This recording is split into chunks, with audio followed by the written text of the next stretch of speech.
This is setup of the Reolink outdoor battery-powered floodlight. Gonna start by opening your Reolink app, coming to the plus sign. There is a QR code on the back of this that we have to scan. Once scanned, you're given the option of, do you want to attach this to the hub or as a standalone device? We're gonna do a standalone device. We're going to configure Wi-Fi by scanning a QR code. It wants us to insert a micro SD card right away. So we're gonna take our SD card, get that inserted, and we're going to say, yep, we got that. Power on the device. There's a little power button here.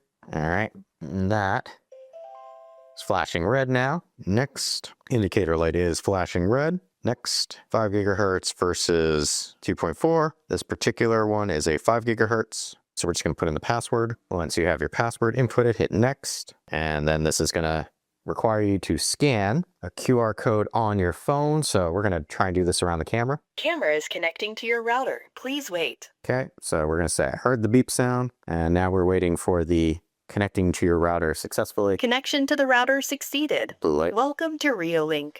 I've heard this. Connection to the router succeeded. Next. Welcome to Reolink. And now it's starting the initialization process.